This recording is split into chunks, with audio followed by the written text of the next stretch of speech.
Today, I am the heaviest I have ever been. After 12 months of purposeful bulking, I now weigh 200 pounds. And as you can see, it's a squishy 200. And now the kids on the internet are being mean to me. Oh gosh, let's see it. You should lose 20 pounds of fat, okay? Why is Nick fat? These kids are so mean. Nick, slow down on the desserts. No, I won't do that. His excuse for being fat is entering a powerlifting competition. That's true. More on that later. But first, listen up, you little It's time to get lean. Fortunately, as a guy who ran professionally for 12 years, leaning down happens to be one of my specialties. In the next 30 days, I am gonna get shredded and I'll show you exactly how I do it. The goal is to lose 10 pounds and get back into single percent body fat. It's time to get to work.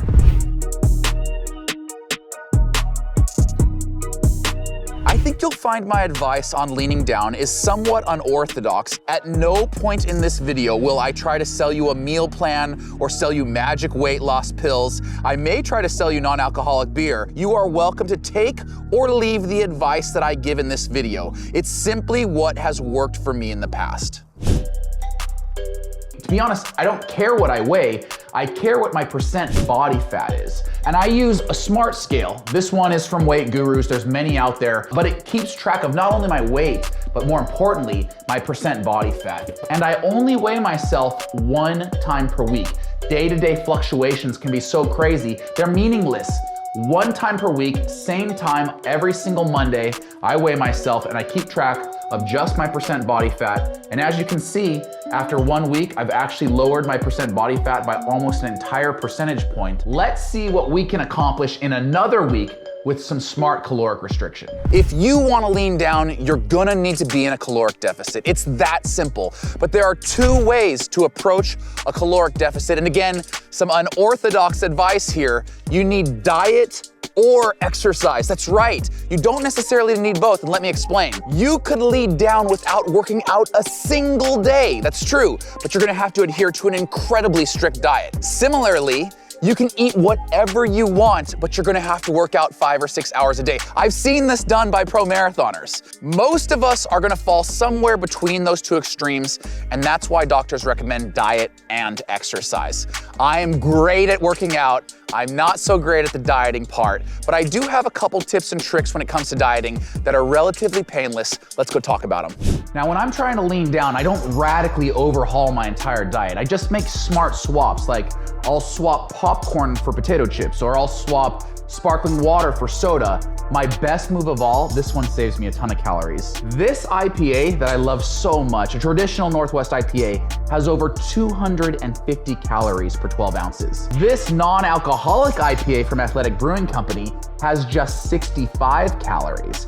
And guess which one tastes better? Well, I took both of them to my local beer garden to find out in a blind taste test what people preferred. Do you drink a lot of beer? I used to bartend at a brewery. Did you really? Oh yeah. This one has less bitter. I like that one more. What if I told you that's non-alcoholic? I believe it. A or B? B? Bingo. Pretty good. Still tastes better. Yeah, exactly. Don't look. I do like the taste of this one better. Like this one better? Yeah. You like A? Yeah. You like the alcoholic beer. They were big. Like that one. What if I told you that's a non-alcoholic beer? Are you serious? Yes. Yeah, this one's less harsh. Yeah, it's less harsh. You like this one? Yeah. Hey, Athletic Brewing Company for the win. It's not just their IPAs that taste great. Athletic Brewing has an assortment of styles, including Goldens, Sours, Lagers, and many others. Go to athleticbrewing.com to find a store near you, or click the link in the description below to have it shipped directly to your home at 20% off using code Symmonds20. Now let's get to the workouts. I love to work out, and working out burns calories and boosts your metabolism. It's as simple as that. Let's head into the gym and I'll show you what a typical morning workout looks like for me. If you don't like to work out, it's probably because you haven't found the right type of workout for you. I love to lift weights, but I also love to run. And it's my love of these two things that led me to set my goal of deadlifting 500 pounds straight into a sub 5-minute mile. In order to lift the 500 pounds, I had to put on a ton of body weight. And at the end of that bulk, I was only able to run a 5:40 mile. Now that I'm leaning down, I'm wondering how fast can I run for an all-out mile? And can I still move that 500-pound barbell? Only one way to find out.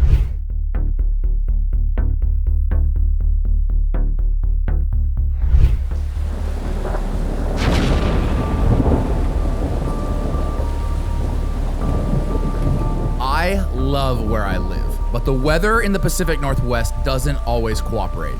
I've never been the kind of athlete that makes excuses. Let's move some weight.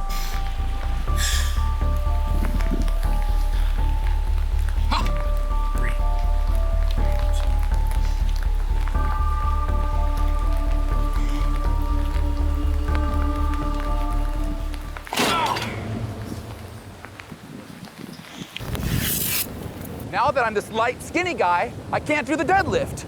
Let's see what my mile time's at. I feel like I'm taking crazy pills. I'm off, and I actually feel really good. I'm light, and I'm moving well. But just 50 meters in, and I can feel my lower legs cramping up. This has been challenging for me as I learn to deadlift in spikes. Several hours later, and the weather has improved substantially. I've switched back to my trainers, which are easier to run in, but they are slower than the spikes. In my mind, 5 flat is the time to beat, but I know that anything under 540 will be a huge step in the right direction. That's the time I ran 30 days ago at 200 pounds body weight. I'm off, and after weeks of hard training, I have to be in sub 5 shape. I just feel so motivated to prove it to myself. I know the title and thumbnail of this video suggests that the anonymous trolls online are the ones that motivate me.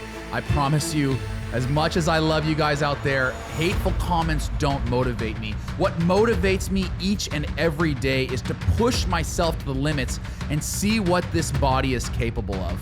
I want to mention that being fit comes in all shapes and sizes. It's about finding the best form to match the mission.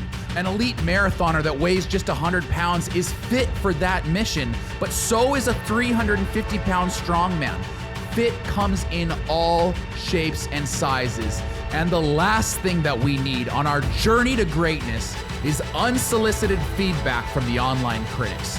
Now here you see I've got my head down, arms pumping, putting in the work, and I need to see something under 75 seconds as I come through 400 meters. And boom, there it is, 70 seconds through 400 meters, 73 seconds through 409 meters. I am well under pace. If I can hold this, I will be substantially faster than a 5-minute mile. But I know that the second and third lap of the mile, these are the make or break laps. It's easy to get out hard, it's easy to kick for the win, but you have to grind the second and third laps. These are lessons I learned firsthand as a professional athlete. I was a pro runner for 12 years. I have a personal best in the mile of 3 minutes and 56 seconds. And for you aspiring runners out there, I have 2 free resources for you. Number 1, my 2012 Olympic training log. It showcases every single workout that I did for a year in preparation for the 2012 Olympic Games. I also have my ebook, How to Be a Better Runner. Everything I know about running put into one resource. These are both free inside the Nick Symmonds Fit app. The Nick Symmonds Fit app is free to download, and the first 7 days are free. So if you go to nicksymmondsfitapp.com, you can access both of these resources. And while you're there, shoot me a DM. Tell me your training goals and tell me what your shipping address is. I'll send you a free Bison headband. Back to the action. I'm about to hit 800 meters. I need to see 230, and clearly I have slowed down. 231 as I come through 809 meters. Bison, you have to keep pushing. And I'm a little bit off pace as I enter the third and most important lap. This is the make or break lap for any mile, the third lap. You're struggling, you're hurting, and you're a long way from the finish line. You have to keep your hand on that burner. You have to keep pushing. As this mile begins to wind down, I do want to tell you the results of my 30-day transformation. After 30 days of diligent leaning down, I was able to drop 10 pounds in body weight and over 3 percentage points in percent body fat. I know I wanted to get back to single digits, but it wasn't possible, and there's also no rush. Leaning down is a process, and to do it right takes time. I know that with a little bit more time and a little bit more training, I can accomplish my goals on and off the track. I need to see 345 as I come through 1,200 meters. Let's check in, and no, 349. I have slowed down significantly, but you know me, I've always wanted to wind up a big kick. If I can find a 70-second last lap, I still have a chance to break 5 minutes. Coming down the backstretch for the last time, I glance down at my watch and I see 4:28. I can close under 30. I know it, but I have to dig. Come on, Bison, get your ass going. 100 meters to go. You see the grimace on my face, and I promise you, I am giving it everything I got. I remember just 4 weeks ago, that 5:40. I have come so far, and as 5 minute comes and goes, I know I still have work to do. 5:04 for an all-out mile.